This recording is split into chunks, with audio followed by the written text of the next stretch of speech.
Hi everyone, welcome back. I've got another Pan That palette update for you, and I think this is update 2 I believe, and I'm using the MAC Warm Neutrals palette. You probably already know. In my last update, update 1, I completely forgot to mention that this is a sort of collab. I say sort of collab because I'd already decided that I was going to pan that palette with the MAC Warm Neutrals, and I do a Pan That palette on my channel now every year. I decided that last year. But this year it's with the Pantastic Ladies, in the sense that I found a Facebook group and they're panning ladies. It's really good. Men are welcome too. It's a panning Facebook group, and they one of the admin ladies, I think the main lady that set it up, I think there's 2 of them. She decided on the Naked 3 palette. I do own that, I have that, but I'd already decided I was going to pan this, and so I just decided to carry on with this. But anyone's welcome who's doing a neutrals palette this year. There's also loads of other projects on there, so if you love panning, you want to get involved on there, and I would actively encourage you to check it out. I'll leave the link for the Facebook group in my description box. But yeah, this is where we are now. I'll insert a picture of where we were from last update, and this is where we are now. So no pan yet. I've got my biggest dips going on in Ginger Snap, Lemon Tart, and also this shade here, which I think is called, what is it? Other side of saddle, not brulee, the one next to that, Vanilla Extract. I think it's called Vanilla Extract. The reason is I mainly use this one all over the lid, and I mainly use a mixture of this one and this one in my inner corner, so I think those are the ones I'll hit pan on first.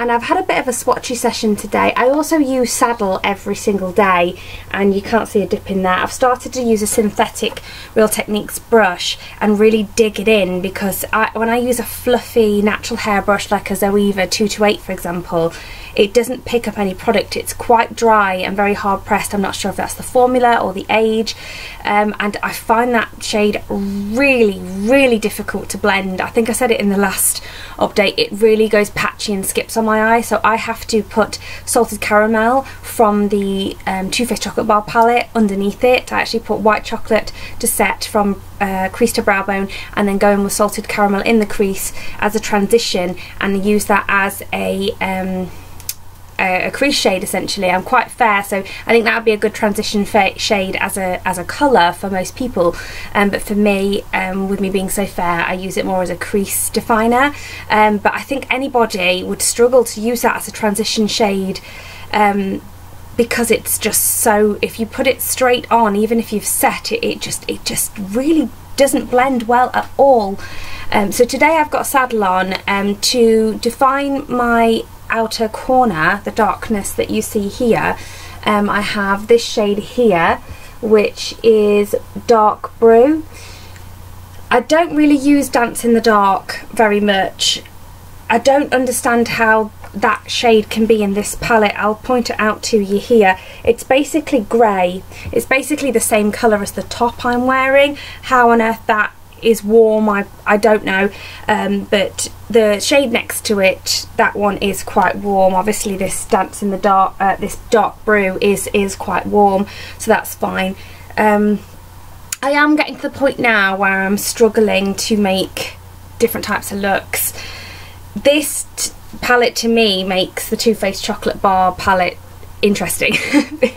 Even though I use that for the year, I actually miss it now.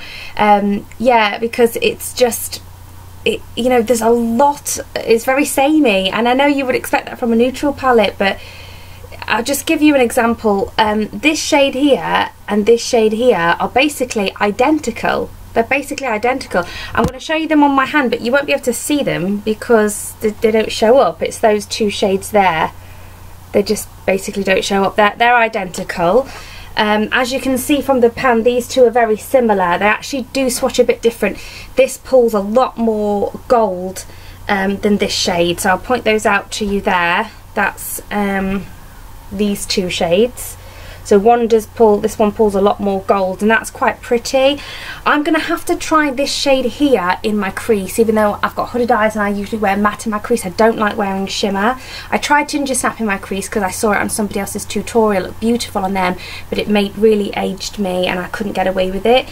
This one's a different finish. What's that called? I keep calling it this one. That's Butterfudge.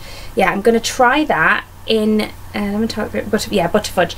I'm going to try that in my crease. If that doesn't work as a crease shade with that finish, then I am going to give up on that shade, because that all over the lid is just not flattering.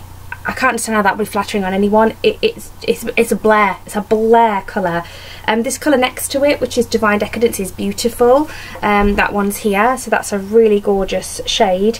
And even though it's not, you know, my favourite sort of look, I think I can get away with this one, which is Creative Copper. You know, it's quite golden and quite pretty. In fact, I might even try that as like a highlighter. Just give that a go. But this shade here, Butterfudge, is just, it's one of my least favourite shades in the palette. I don't really like Butterfudge. I don't really like Saddle. Amber Lights I haven't used really since the last update, maybe once. And I have used this shade a lot. That's quite pretty. Honey Lust, it reminds me of Dust from the A Decay Naked 3 palette, so it doesn't have the huge amount of colour behind it. I can't remember which swatch it is, so I'm just going to swatch it for you again. It doesn't have a huge amount of colour behind it, but it has, yeah, it's a bit warmer than Dust, but it has like a nice shimmer to it. It does have a bit of warmth in it. I can appreciate why that would be in this palette. You know, that is, you know, it does pull, and it's like almost a duochrome.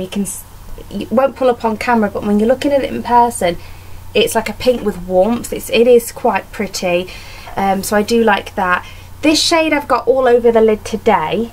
I think that's probably, it's called Warm Breeze. I think that's probably the shade which most people with this palette might think no, because that is very, it's quite similar to, in the Chocolate Bar palette, the shade Strawberry Bonbon.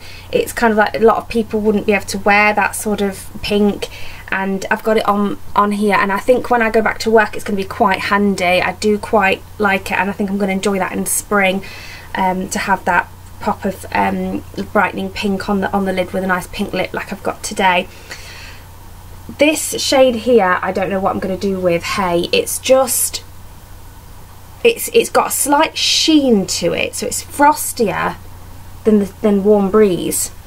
Why that is called Warm Breeze? I mean, come look at it. How is that pink colour called Warm Breeze? How is that warm? But this, again, I'm not sure how I'm going to use that. I think when I wear these two, they both look almost identical on the lid, and that's the only way I can think to use them as a lid shade.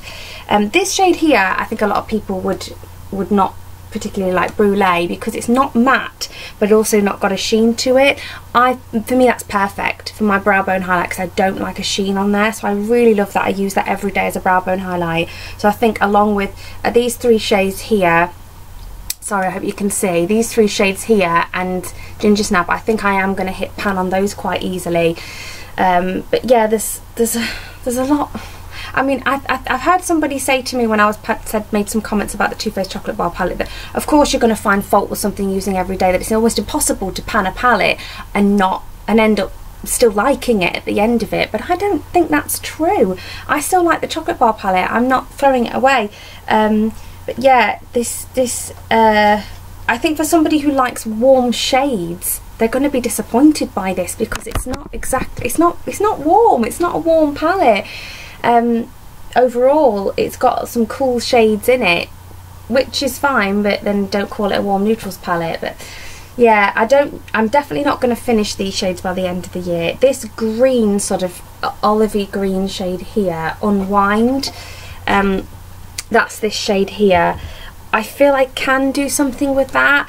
Again, I'm hoping that will work in the crease. I need to find a way to make some of these shadows with a sheen work in my crease for me, because I can't just have one crease colour and two defining colours and then the rest of a 15 pan palette as lid shades.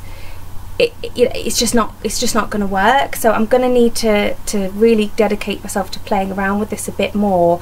But I do prefer mattes in my crease, and you know, it is already going down a bit of a tricky route with me with this palette, because I used the Too Faced Chocolate Bar palette exclusively last year, whereas this year, in order for me to actually use this palette, I feel like I'm having no choice but to incorporate mattes from other palettes, and I've already got 15 pans here, so 15 pans plus more pans over 12 months is only so much you can do. So yeah, sorry if it's a bit windy and a bit negative. You know, there are some shades in it. I genuinely would consider buying Ginger Snap as a single. I am really enjoying that, and I feel like it really suits me. But yeah, if I could have this palette and just do away with this whole bottom row, maybe these two colours, maybe I would keep them. That's Dark Brew and sorry, that is Lemon Tart and Divine Decadence.